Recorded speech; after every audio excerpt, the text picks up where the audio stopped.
Good evening, everyone, and thank you for joining us on the session. Start contributing to open source with PyLadies Hyderabad in collaboration with Hyderabad Pi. So, to start off with our today, uh, we'll start with a small talk on a brief introduction to PyLadies, and then we have a small announcement about PyConf Hyderabad, and then we'll move on to our first session on getting started with open source, followed by a Q&A session. And we'll also have a break in between where you can network with other people. So please look forward to it. And after the break, we'll continue on with our second talk on opportunities in open source world. And we'll also have another Q&A round and move towards the end. So if you have any questions, feel free to drop them in the comments or chat box anytime. Or you can also raise your hand during the Q&A if you want to ask the questions directly. And if you are on YouTube, you can join us on Air Meets to network with other participants also. So, starting off with introduction to PyLadies, uh, PyLadies Hyderabad is a local mentorship group of the International PyLadies Group, and we share the common goal to focus on helping more women become active participants and leaders in the Python open source community. And we try to educate and advance a diverse Python community through various ways like outreach programs, education, conferences, events, and social gatherings. And we also aim to provide a friendly support network for women so that it can help them bridge to the larger world out there. And we started out in December 2017 with a very few people, and we are continuously growing. And we soon have plans to start building new projects as a part of our community. So, before we begin our session, we have a small announcement for all of you. And I would like Kalyan to take over the announcement. Thank you. Uh, Let me quickly share my screen. Do you see my screen? Yes, it's visible. Okay, good.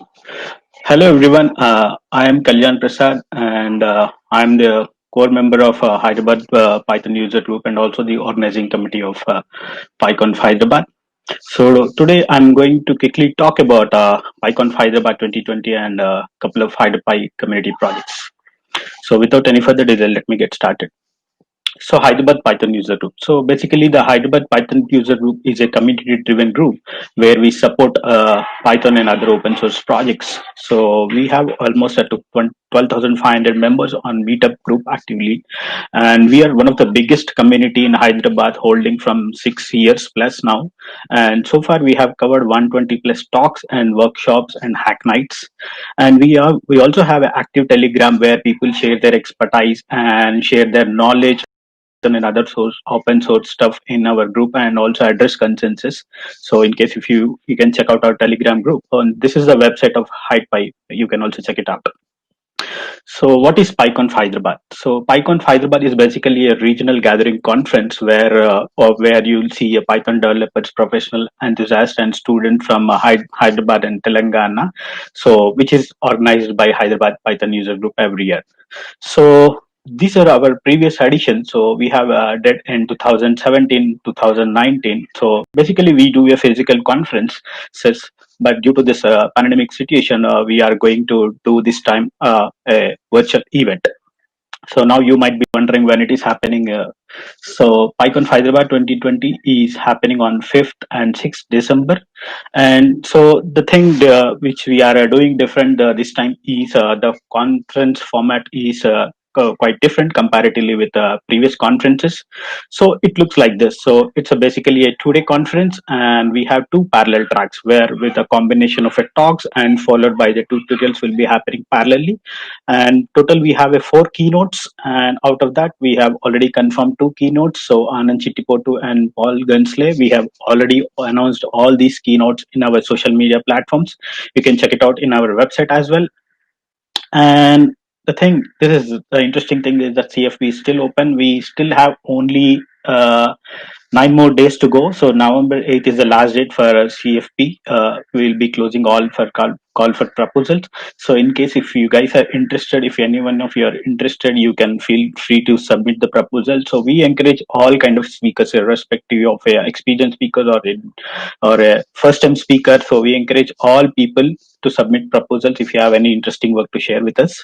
So we welcome you. And then what we have is called HidePy community projects. So these are some of the projects which HidePy is handling now. So we have a community job portal and meetup manager projects. So in case if you are an open source enthusiast, or in case if you are interested to contribute to any of the open source projects, so you can check out our open source projects on our GitHub portal, or else you can also check it out on our GitHub page. So these are a couple of tech stack you need to have. I mean, like Python, Django, Docker, and all this stuff. And we also have the active Julep channel chat where you will see all the updates of PyCon Hyderabad. And one of the last one of the thing which I want to cover is that our tickets are already open for PyCon Hyderabad. So we have kept a very minimal ticket price because we don't have any sponsors for this time for this PyCon Hyderabad event. But we have a community partners, and the ticket price is very minimal, which is 125 rupees, which we are only charging for our platform expenses. So you can check it out our tickets of on our website. And yeah, that's all I have from. Thank you. Yeah. Yeah. Thank you, Kalyan, for the introduction about Hyderabad Pi and also PyCon Hyderabad. And we encourage all of you and anyone with the interest in Python to participate, and hope you can join us. So now let's begin our today's session. So to start off with our today's session, we have our first speaker who is Sunil, and the topic is getting started with open source.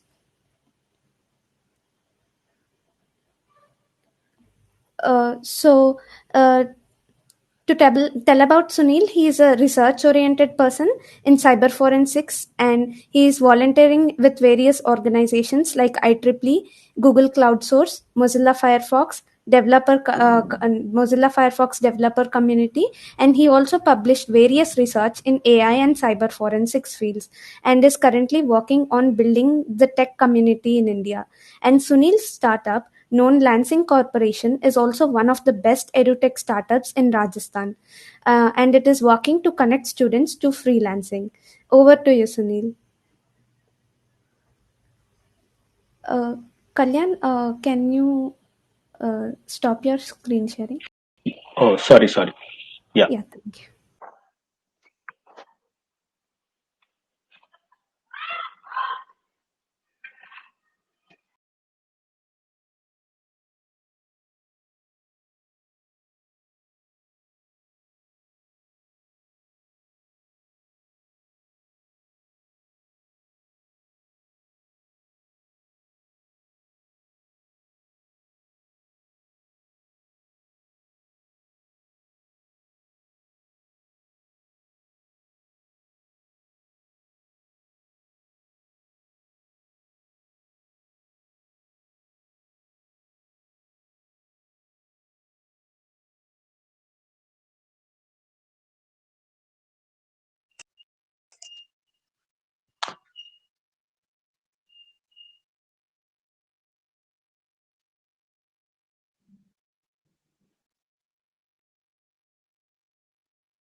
So,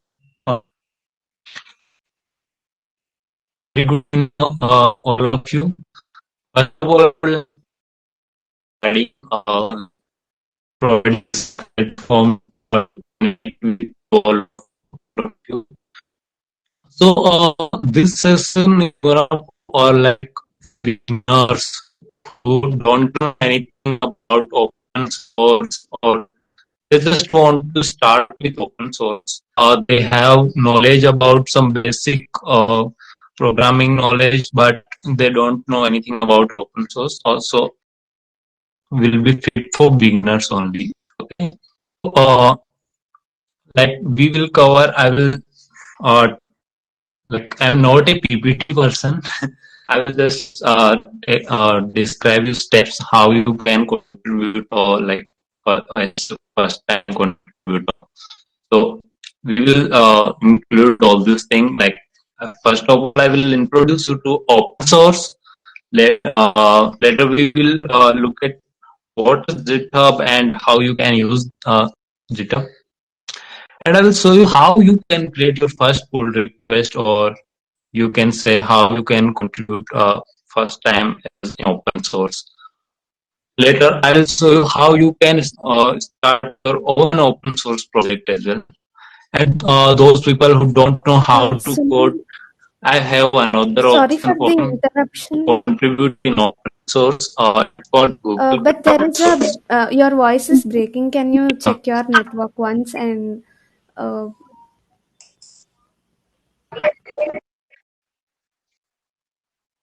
Yeah, just wait.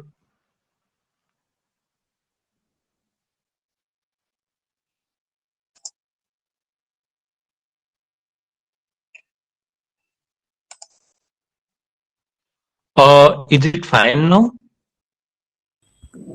yeah, it's okay now, but in between it's breaking sometimes. Okay, I will take them. Maybe I am using AirMeet for first time. That might cause issue.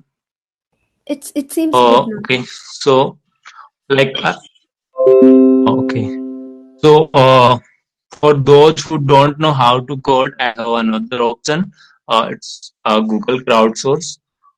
You can still contribute if you don't know how to code. You can contribute in documentation or uh, other things, like you can label images for better AI. We will talk about that as well. So let's start with uh, what is open source. So basically, what like if a maintainer or a author publish to sense and allow public to use, modify, change, redistribute it, distribute it, or free of cost or to anyone. Those projects fall, or those project fall in open source. You can say a best example and the biggest example of open source is uh, uh, you must be heard about Kubernetes engine. That is the biggest open source project in the world. And even if you are a Python user, Python is also an open source programming language. So why should you consider contributing in open source, or why should you using open source projects? So first thing is the open source projects are free. They are available to anyone and free of cost to use, and they are even better from the paid one, as there are lots of community behind any every project. They are there to fix bugs. They solve your problem. They are there to document things for you, and it's really used. Uh, I will say just really exciting to involve in such communities. Like here, people in Hyderabad, they're forming an open source community for Python and something like that. So let's start with creating a GitHub account. So if you are on your PC, I will recommend you to doing things with me. Uh, you just need to fill a username, a fancy username, your email and password. I have an account already, so I will sign up. Created this account.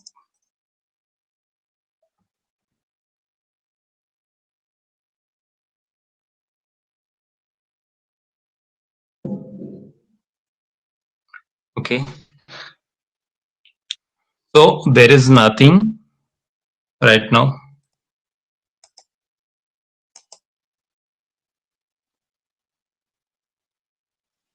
So nothing. For the best, for me, the best contributor will be who have this part in green. It's Halloween time, and now it's showing black. So don't be confused about that. Uh, So Sunil, first your of all, screen is not visible.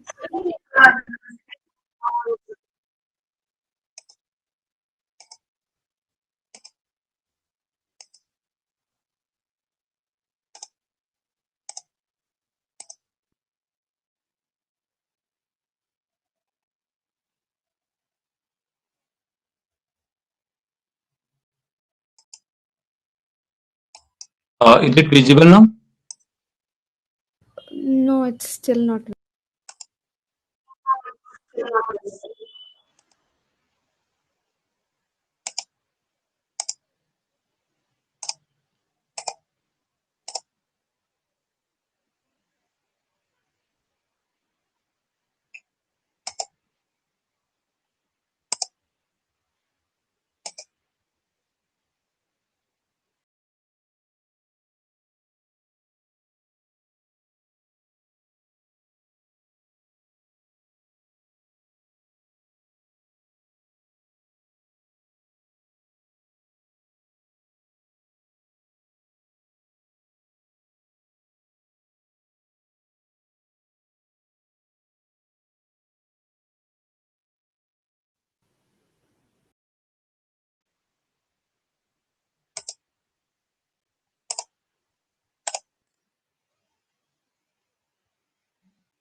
I think it should be fine now.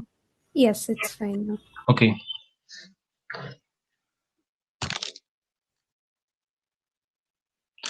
So like I'm using my on GitHub on my Windows machine, so I can't show you how you can use things on command line, or you can say you how you can do things with like how you can contribute for first time using command lines. But I will show you better way. Even I don't have installed my Git on my Windows machine, so I can't show you with command line, but I will show you better way. So let's you people must be aware about GitHub. GitHub is a hosting provide services actually. You can say it's like we for us it's just a platform to host our open source projects. So I will show you how you can fork a repository, how you can make changes to them, and how you can create your first pull request to a open source project. So I'm using another account. This is my like my real account, but when you guys can visit this URL for things like to fork my repository if you are following instruction together. So this is my repository called open source code, and I'm gonna fork it. Like you can simply click here to fork. What will fork do? Fork will copy all the file from repository to and it will create a repository with the same name under your username. So here I can see I have a repository in my account right now. Yeah, open source code. I have forked it from Harvard slash of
Yeah. Thank you very much, Sunil, for the wonderful session. And before we start on our next session, we will take a small break and come back.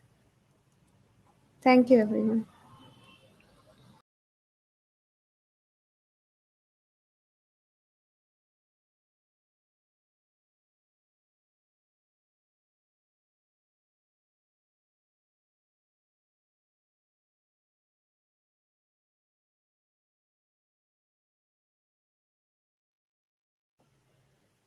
Thank you everyone for staying, and let us now move on to our second session, which is opportunities in open source world by Manaswini.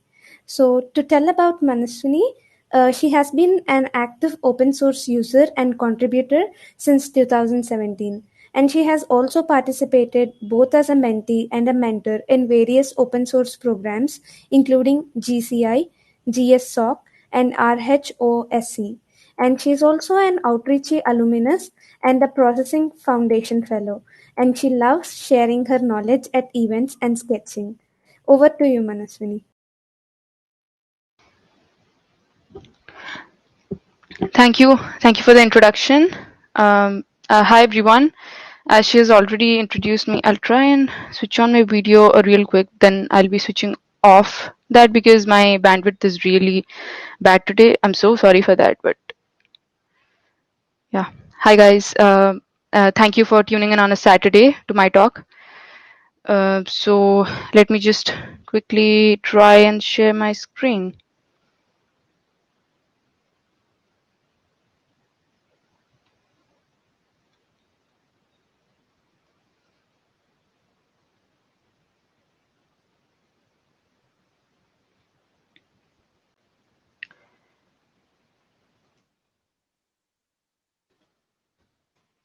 Okay, I'll try and switch on my switch off my video. Okay. Can you see my screen? Yes, it's visible now. Thank you. Thank you guys for tuning in on a Saturday to listen to open source opportunities and cool talk by Sunil. So yeah, I'm Manishwini Das, and I work with Red Hat as an associate software engineer.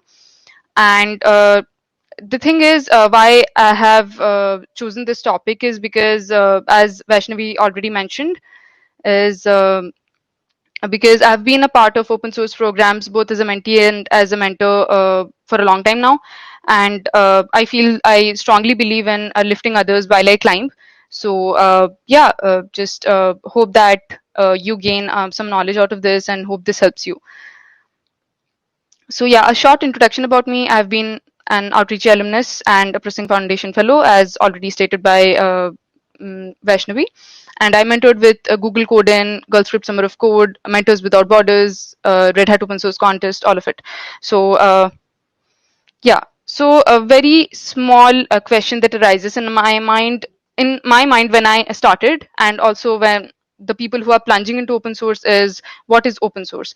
So I get asked, I get this question a lot of times when I try to talk about open source and all of that. So the thing is, I've been in your situation. I've been a student for student as well, so I understand the confusion that comes in the minds of students. So the confusion is, when we are undergraduates or when we are in high school, we try and look for experience or a way in which we can contribute to world-class software and get some experience out of it, so that we can secure some other internship. And then starts this vicious cycle in which we have to get some experience to get into an internship, and vice versa. So this goes on, and ultimately there's this huge information gap that's there in many of the institutions and in the minds of students as well. So yeah, that's where open source comes in. Open source provides a way in which you can directly contribute to the source code of software that can be redistributed and modified for the betterment of the software world. Um, So yeah, that's what open source is. As the name suggests, it's open and the source is open. That is, the source code is open. So yeah, this is a way in which you can contribute to world-class software and gain experience and also gain confidence as a developer and grow as a developer as well. So yeah, moving on. Uh, so the next question that comes to the mind is, why open source? So the first thing is, it's free and accessible. That is, you don't need to be a part of a company to contribute to open source software. And next is, it attracts like-minded people. That is, since I contributed to some projects here and there, I got to know about Python community, and then I integrated with Python community. Then I came to know about Vaishnavi, about some other attendees who are here already, Vishakha as well. So hi Vishakha. Yeah. I came in touch with so many like-minded people who are contributing to the Python community and are a part of Python community and are working in Python. So yeah, that helps in expanding the horizon of knowledge that you already have with a particular language or framework or any other technology that you wish to get knowledge in. The next thing is exercise control over the code that you like or don't. So yeah, that is. Mostly this pertains to the best industry best practices that's available in the software world. That is, when you look at software that everybody use, like open source, like Linux is something that touches people's lives all around the globe. So it's not an alien term anymore, and when you learn that it's open source and you can contribute to it, you can modify it, and you can if you find any issues, or if you find any if you think any feature is great to be a part of Linux, you can easily go to any distribution that you like, maybe Fedora, maybe Debian, anything. All the source code of these projects are available, and you can easily go there and file a bug or request a feature, anything of that sort. And the next thing is, when you look at these software and how they work, you understand the how a software works under the hood. So that makes you learn the industry best practices. So the next thing is rapidly changing for the better, because it touches lives of people all around the globe. So you're more likely to come across an issue, or come across a feature that you think would be a great part of a software. So you are likely to file a bug or request a feature and the source code itself. So yeah, it's rapidly changing for the better. And for people who are wondering if filing an issue or requesting a feature is a contribution or not, yes, it is. Creating an issue is also a contribution. So yeah, next thing is building a portfolio. If you are a bit shy and you don't you're not confident enough to contribute to an open source project as of now, it's fine, it's completely fine. You can build your own pet projects or your own side projects and learn stuff on the go, and then put the projects on your portfolio. It may be on any platform such as GitHub or maybe Bitbucket, but I think GitHub is most popular as of now, so you can go ahead with GitHub. So yeah, you can build a portfolio, and you can showcase the projects that you've already been a part of or you've already been working with, and you can showcase that in your portfolio and link that as a part of your resume or any other, maybe on LinkedIn or some other platform where you want to showcase your projects in. And the next thing is, yeah, of course, it's fun. Okay, so this is an image that I attached to understand the importance of open source. That is, if you're already Windows users, then you might have already heard about the term antivirus software. So yeah, that is something that's very alien to the Linux world. I would say that is, if you're a Windows user, you have already come across antivirus software. You may have already downloaded it or paid for it. So yeah, but when it comes to Linux, it's totally alien to the term viruses or malwares, because it's open source and people are continuously working on the security and fixing the bug issues all the time. So yeah, there comes the gap between open source and something that's already enterprise. So another example that I would like to state here is Google Chrome and Internet Explorer. So Internet Explorer is out of the league now, but yeah, Google Chrome isn't fully open source, I can say, but Chromium is, and Chromium is the open source version of Google Chrome. So yeah, if you wish to contribute to Chromium as well, you can find the source code. So the next thing is, how is open source changing lives? So yeah, first of all, you get to meet a lot of people. That is, people irrespective of technical backgrounds unite to make software better. So yeah, so and the next thing is, no one judges you based on your expertise or based on your knowledge about open source or based on what you already know. It's a very welcoming community, be it any open source project that you are looking forward to contribute to.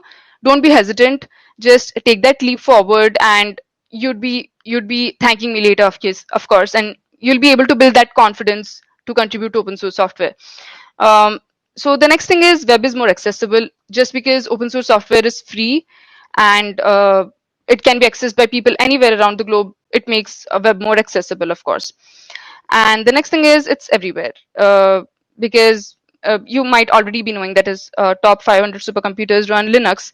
And for the information, the largest atom smasher, that is the Large Hadron Collider, or the LHC, also uses Linux. So yeah, this is how open source is changing lives and touching lives from people all around the globe. So yeah, so this is the quintessential stuff, that is like the summary of what I'm trying to say. As a student, you can get involved in any internship or any fellowship that's a part of open source project. So the first thing is, as a student, if you're looking for internships or fellowships, great. That is, first of all, we have Outreachy, that's for underrepresented groups in tech, and we have Google Summer of Code, that's for students. But make sure that you fulfill the eligibility criteria. Make sure you uh, go through the eligibility criteria before signing up for any internship or fellowship. And Outreachy runs twice a year, by the way, if you're already wondering. So the next thing is Girl Script Summer of Code. I was introduced to open source opportunities through Rails Girl Summer of Code. So that is no longer there, unfortunately, because of reasons, of course. But yeah, there are other programs like Girl Script Summer of Code. There is Hacktoberfest. So yeah, today is the last day to submit a PR, so that your PR gets selected for Hacktoberfest. So for people who don't know about Hacktoberfest, it's a month-long celebration of open source. That is, you get to create 4 contributions to any open source project if you like. But this time they have added an update. That is, the open source project has to have that Hacktoberfest topic, or the maintainer who is going to review a contribution has to put that Hacktoberfest accepted label, so that your pull request or your contribution gets qualified for Hacktoberfest. So yeah, um, there are a lot of other stuff, but I think that these platforms, just even if you're not looking for an internship or not looking for a fellowship, it's completely fine. But if you're looking for projects to contribute to, I think this is a great place to start, because they list the projects according to the level of difficulty, also according to languages. So they have these filters. So I think that's great if you are ultimately looking forward to get involved in these projects, but you don't know where to start and you're not confident enough to get started with the internship. It's completely fine. You can go through the project list and just zero in on some projects and try and contribute small stuff to those projects. Try and understand the project's aim, project's vision, and try and find ways in which you can contribute to the project. It's completely fine if you don't want to participate in an internship. So it's completely fine, but make sure, if you're looking for open source projects, I think this is a great place to start. The next thing is, makes way for new ideas, eventually leading to startups. So yeah, personal experience, I have seen a lot of people getting involved in hackathons. It's great. I would say it's a great platform to brainstorm and come up with new ideas and come up with new projects to help the already existing condition of humanity, of course, and other stuff that you might be facing in a regular basis. So most of the projects, most of the startups, I think, have started from hackathons. So I think participating in hackathons provides you a way in which you can collaborate with people for a short period of time for a on a project with a common objective, and you get to scale accordingly if you're wishing to make it into a product or any other thing or any other project, or you just want to keep it as an open source project. I think uh, participating in hackathons also gives you a way in which you can brainstorm and come up with such ideas that you can later develop into projects or products, or develop into a startup. So the next thing is opportunity to be a maintainer or a mentor and take the power of community forward. So as stated earlier, I always strongly believe in this, that is lifting people while you climb.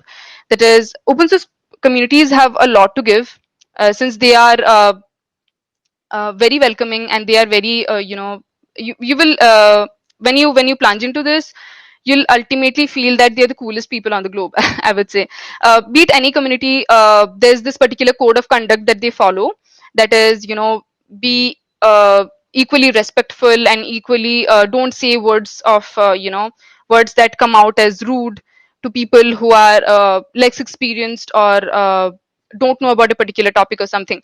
So yeah, so when you're learning a lot from this community, I think it's completely just to give back to it. So yeah, you can always either participate in these programs, or if you are a professional and you have an open source project that you wish students to contribute to, I think you can be a maintainer and a mentor in any such open source internship or fellowship, and yeah, build your community. And the next thing is speak at conferences and events and meet like-minded people. So yeah, this is one of my favorites, because even I was a shy student at one point of time. I didn't know where to start and how to interact with people, how to speak at conferences, how to get started. But getting involved in this open source communities helped me build that confidence and helped me build that network in which I could get some opportunities to speak at events, be it local or global, whatever. And yeah, I met a lot of like-minded people, and uh, in turn get in touch with other people who can provide you with such opportunities. So even if you are looking for jobs or looking for any other economic benefits, I think open source communities provide a great way in which you can network and create that camaraderie with people who can help you, and put you in touch with people who can help you. So the next thing is learn best practices in coding. Yeah, so uh, there I would say that when you listen to the term best practices, it's something that uh, pertains to whether your code is readable and scalable or not. So I have heard this thing that obviously there are programming languages with which we build software, and that leads to that is the way in which we communicate to the machine, to the compiler, and whatnot. But uh, I feel that even uh, some programs or some open source projects can be read completely as sentences. So yeah, and as we already know, practice makes a man perfect. So if you're looking to contribute to world-class software, open source software, make sure that you read a lot of code as well. So yeah, making your code readable means such that a newbie who comes to your open source project and happens to know the language in which you have coded in is able to decipher the whole maybe a file or a part of the project, so that becomes a standard for you to follow if you're looking to build such projects, and of course to attract people to come and contribute to your project. So the next thing is, if you're looking for economic benefits, or if you're already very experienced and you're looking for monetary benefits, it's completely fine. There are a lot of number of platforms that's available on the internet. That's GitPay. Also, GitHub has a sponsorship program. If you are willing to sponsor or get sponsored, you can just add that button, like sponsor me, or just if you're willing, if you want the open source maintainer or the open source volunteer to contribute to that software that he's already maintaining or contributing to, make sure that you give them a pat on the back by sponsoring them and enabling them to keep contributing and keep doing the great work that they're already doing, so that you can use the software for a long time. So yeah, there's GitPay as well. That provides economic benefits for single contributions. That is, there may be some bugs or some issues, and you think that you have the skills to do that. You can simply go there and look for projects that that maybe satisfy your expertise, and you think that you can contribute. So you can go there on GitPay, and you can offer to contribute to that project, create the contribution to solve that particular issue or solve that particular bug, and get economic benefits in return. So the next thing is bug bounty programs. So yeah, this is one thing that's in vogue, I would say. Not you might have already come across this term, bug bounty programs. That is, as stated earlier, even filing issues or filing bugs is a contribution. So there are a lot of programs that's run by companies, and they pay you for finding bugs in their software. So yeah, but you have to look at the right platform and the right project and the right forum in which you can actually claim that bug bounty thing. So yeah, make sure that you recreate that bug time and again, and make sure that it's actually a bug and it's not a feature. So I think that happens most of the time, that many of us consider that a bug and many of us consider that a feature, but that's on the discretion of the open source maintainers to to zero in on what's a feature and what's a bug, of course. And yeah, so these are the many things that open source provides, many opportunities that you can look into if you are looking forward to contribute to open source. And the next thing is, if you are a beginner in open source, the first thing that you can do is go through the README file. That is the first documentation that you come across of a particular project. So and try to set that project up in your local environment. So that gives you an idea, because that gives an idea how the project runs in your system. And the next thing is, there might be a chance that that project hasn't been tested on an environment similar to your environment before. So you might come across bugs or issues that you can file in that open source project. So yeah, I think that's the first step of contributing to an open source project. So yeah, make sure that you read the open source README file, and make sure that you try and set up the system in your local environment and come up with issues.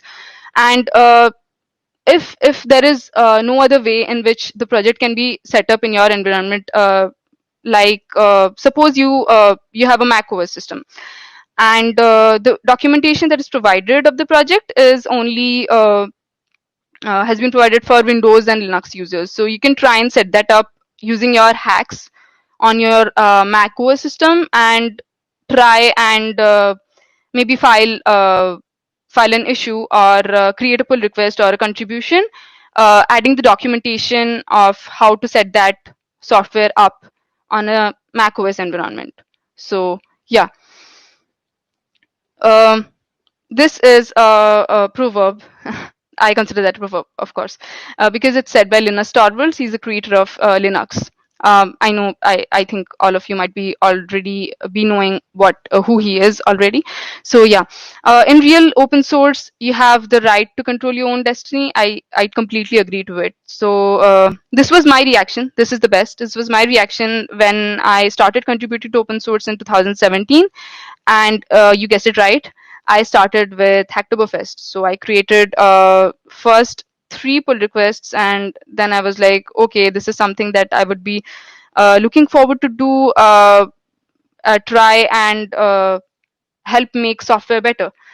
So yeah.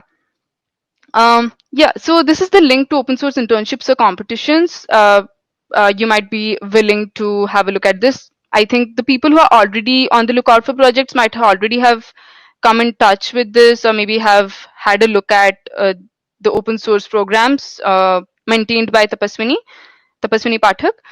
So yeah, you can go and have a look at this.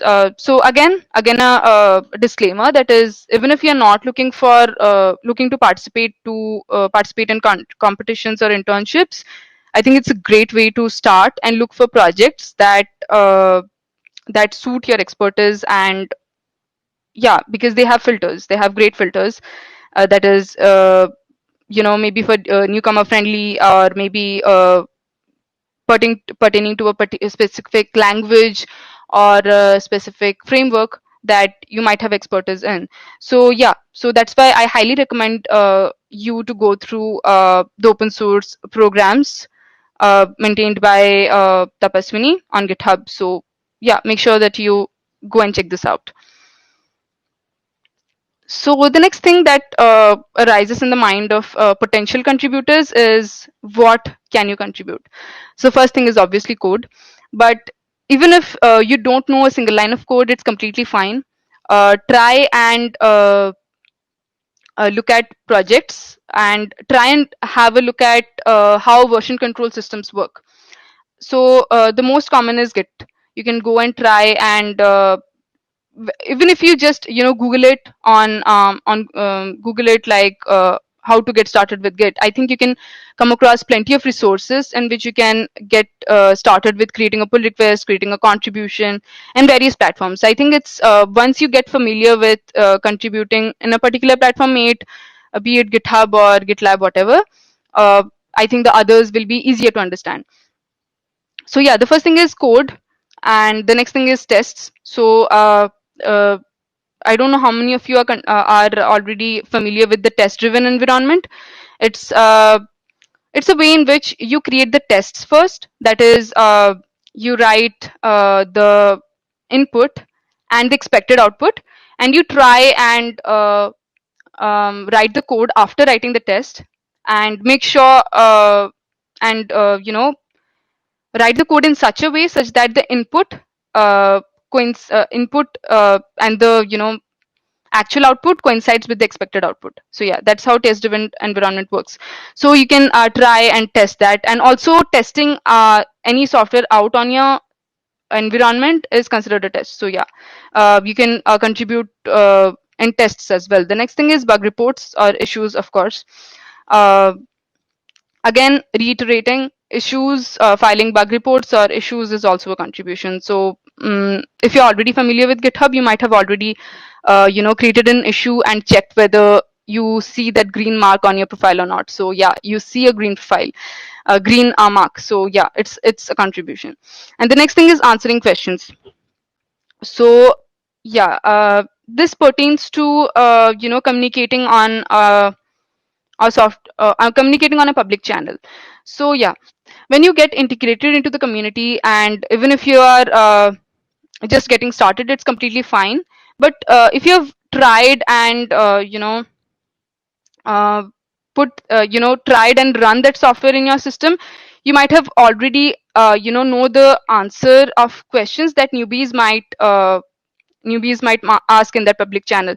So the next thing I would like to state to newcomers is, even if you're shy, feel free to post your questions on a public channel. I think that helps a lot, because even I was shy. I was in a cocoon, and I used to DM maintainers and ask them on one particular channel, maybe be it Slack, be it any other platform.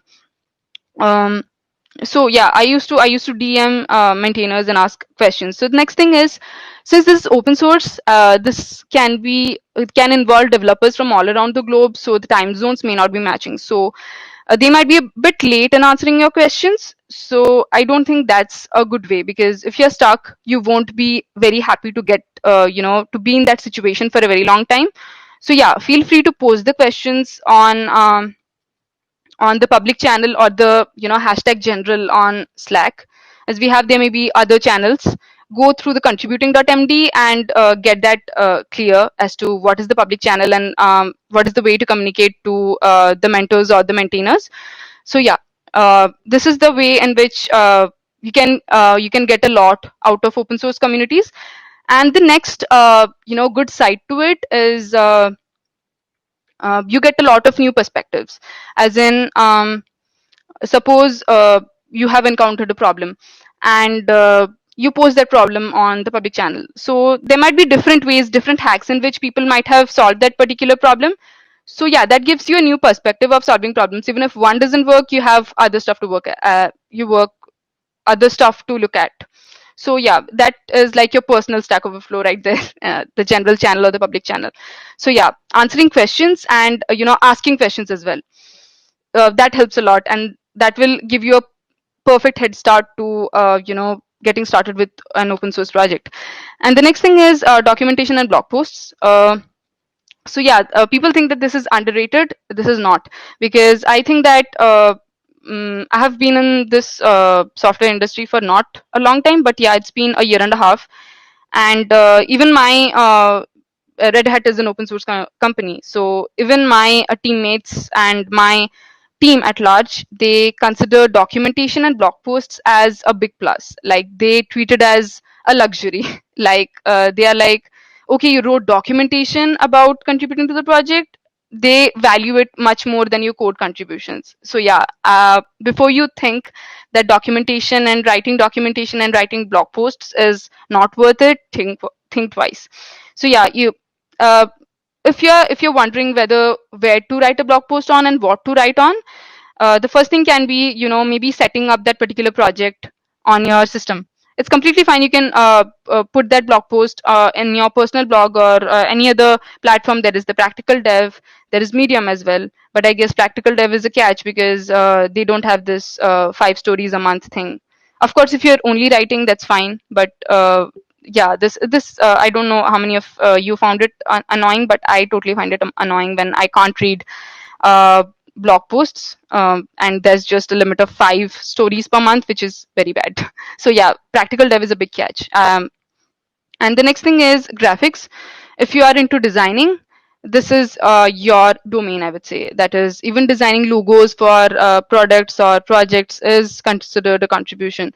So for people who are thinking where to start, there are a lot of projects who are looking for designers. uh, uh, I can name a few. That is, at one point there was Fedora was looking for designers to design their local projects. So yeah, designers, do give it a try.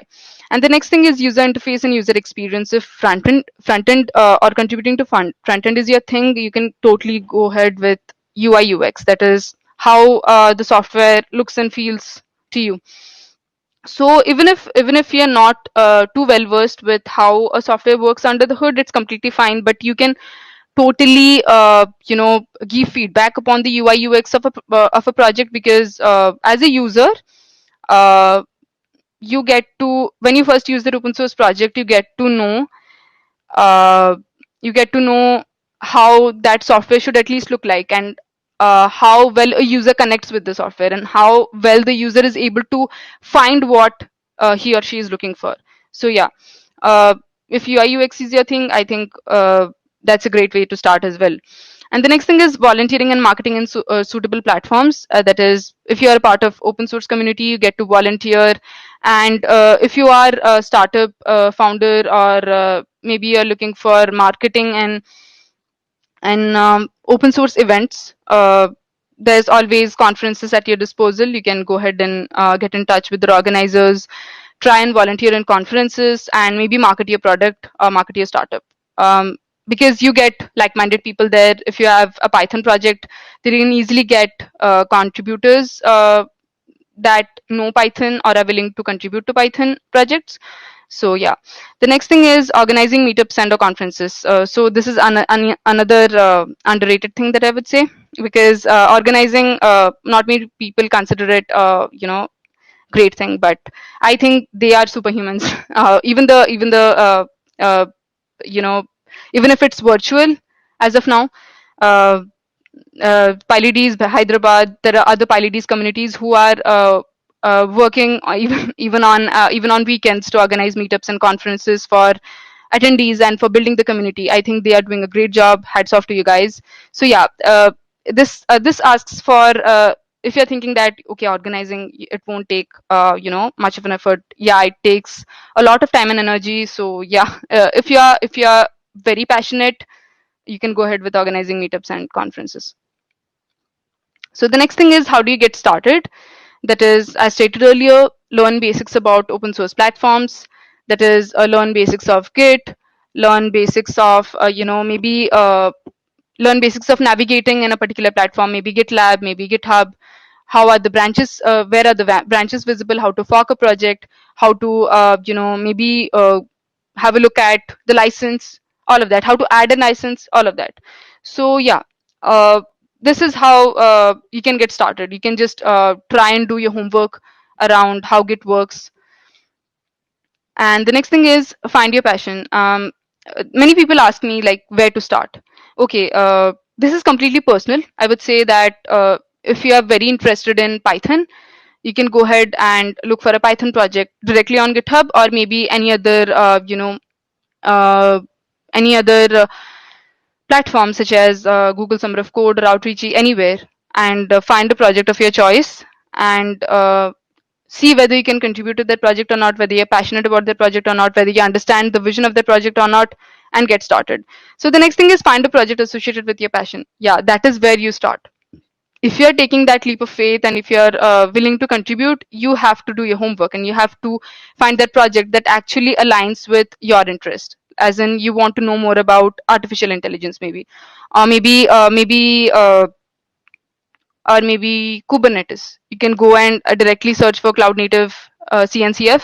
I've forgotten the full form, but yeah, you can directly go to the source code and try and contribute. But make sure that you know the basics of what that platform is built with. Maybe uh, get uh, get a hint around what that particular thing is made up of. For Kubernetes, you may need to know a bit of Go, and for containerization, you may be willing to know a bit of Docker and other stuff. So how cloud computing works at large. So yeah, that's how you can get started with a project. So next thing is, talk to volunteers and the project maintainers. Even if you get stuck, no one is judging you. Even if you post a silly question on the public channel, it's completely fine. There are people to help you out at all times, all around the clock, 24/7, 365, all the time. So yeah, make sure that if you get stuck, try and do your homework, but make sure that if that particular, if it's taking too long for you to understand, or maybe the volunteers or the contributors in that project may be able to help you out of it, make sure that you ask them. But I also highly recommend you to do your homework first before asking questions, because uh, because the people that you're asking the questions to might ask what all that you have, what is that you have already tried, and that doesn't seem to be working. So yeah, that leads to, again, that fact that filing bug requests, sorry, bug reports and issues. So yeah, make sure that you talk to volunteers and contributors and maintainers if you get stuck. So the next thing is, find newcomer friendly issues. So this is another way to get started. That is, there are a lot of labels available on GitHub. I've seen some labels. That is the one that Sunil right now created, I guess. That's called good first issue. And the next label can be low hanging fruit. And one more label that I can think of is newcomer friendly, and maybe first timers. Yeah. So try and find such newcomer friendly issues, and try and find a way in which you can actually solve that issue. So yeah, and first of all, make it a point to go through the readme, set up the project in your local environment, and go through the contributing.md file, or if it's present, of course. And if it's not, try and maybe reach out to the maintainers to and ask them to add one, because I think that's a great way for newcomers to get in touch with the maintainers, so that they can help you and help newcomers and attract more newcomers. So yeah, having a contributing.md file, I think it's a great way to to help newcomers, because that already answers some of your baby questions.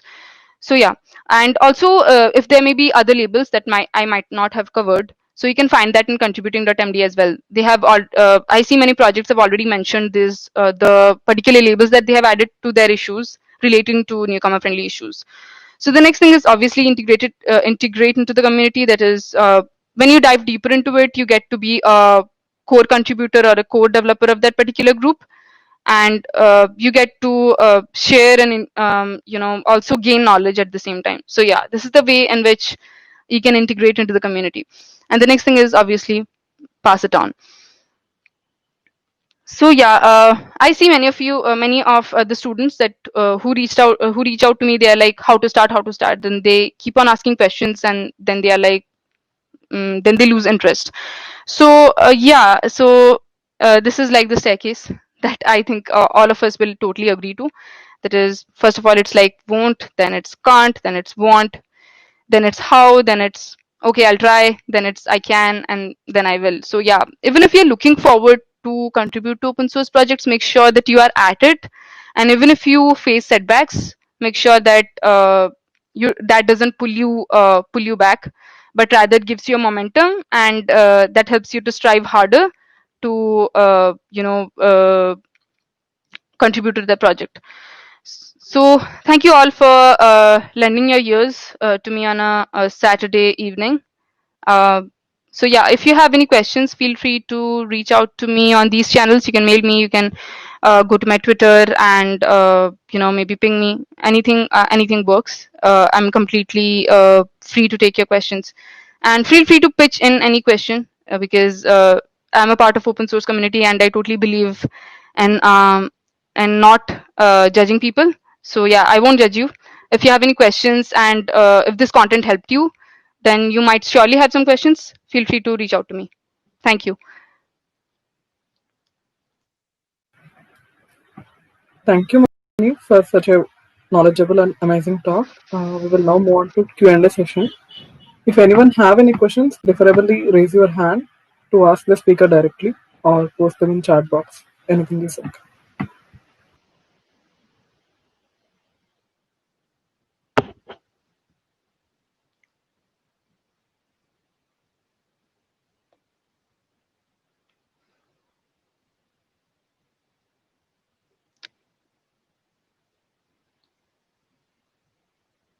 Yeah, one more clarification is uh, since I delivered this, it's not that I cannot help you with hands-on stuff. I can totally help you with that. So feel free to reach out to me if you have any hands-on stuff with finding newcomer-friendly issues, or maybe some doubt about any open source projects in general.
Guys, if there is fear of judgment holding you back, it's completely fine. Uh, this is a session on getting started with open source. We all have been there. So feel free to pitch in any question without fearing any judgment, because I think all of us, those who have joined, don't have this judgment bar in front of us. So it's completely fine. No one is going to judge you.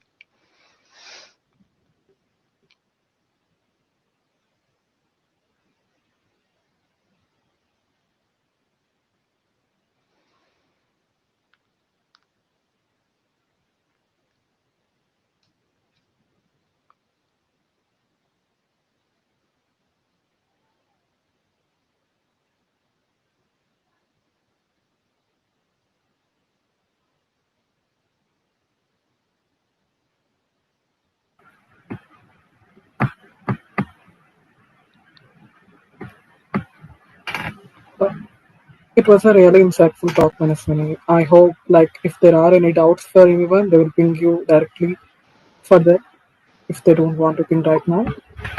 Okay, sure. Thanks a And lot for thank having you. me. Sure. Thank you so much.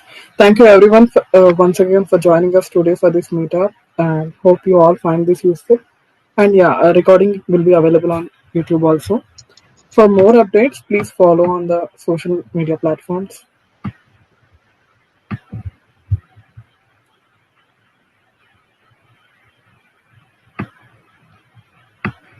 Manaswi, I think we have a question from Mahesh Reddy. Yeah. Would you like to take up on it? Yeah, sure. Is it on chat? I will say, read it out for you.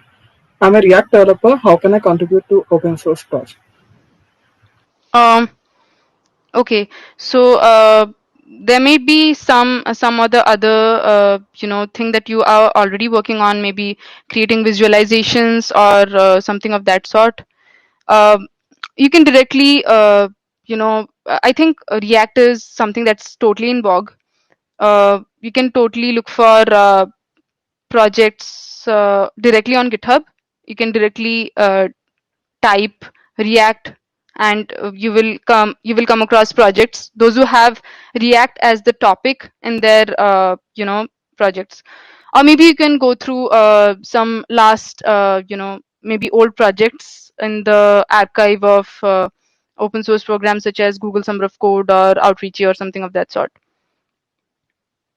Even I'm contributing to React as of now, so I'm basically looking at visualizations, different ways in which data can be visualized using different components like bar chart trace and maybe leaflet and all of that. So I came across a lot of libraries that's available. You can try and have a look at these libraries, or try and create your own library. I think that's a great way to start as well.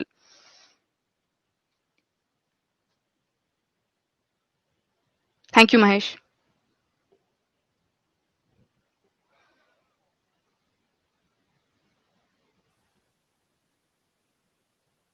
Vishaka, do you want to add something?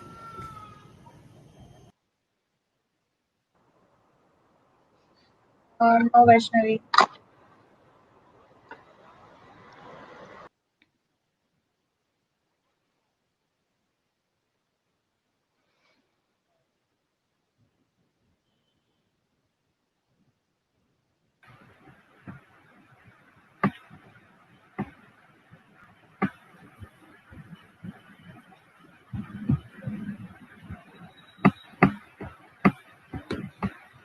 Once again, thank you to all for joining us, and we would like to thank all the contributors.